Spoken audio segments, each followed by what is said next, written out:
இன்றைய முக்கிய செய்திகள். கிருஷ்ணகிரி மாவட்டம் பர்கூர் தொகுதி திமுக வேட்பாளர் திரு தே.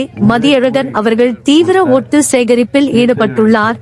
அது சமயம் கிராம மக்கள் அணியாய் திரண்டு மலர் தூவி மாலை அணிவித்து பட்டாசு வெடித்து அமோக வரவேற்பு அளித்தனர்.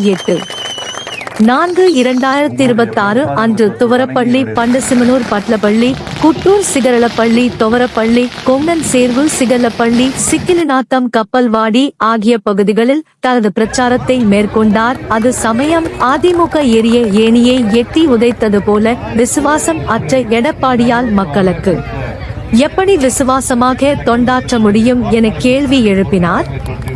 மக்களுக்கு விசுவாசமாகவும் சொன்னதை செய்பவரும் சொல்லாததையும் செய்பவருமாய் சிறப்பான ஆட்சி நடத்தி வருகின்ற திராவிட முன்னேற்ற கழகத்திற்கு உங்களுடைய வாக்குகளை அளித்து முதல்வர் அரியணையில் திராவிட முன்னேற்ற கழக தலைவர் திரு மு.க. ஸ்டாலின் அவர்களை அமர வைக்க வேண்டும் என வேண்டுகோள் விடுத்தார். மீண்டும் சந்திக்கும் வரை உங்களுடன் என்றும் நீதி நியூஸ்.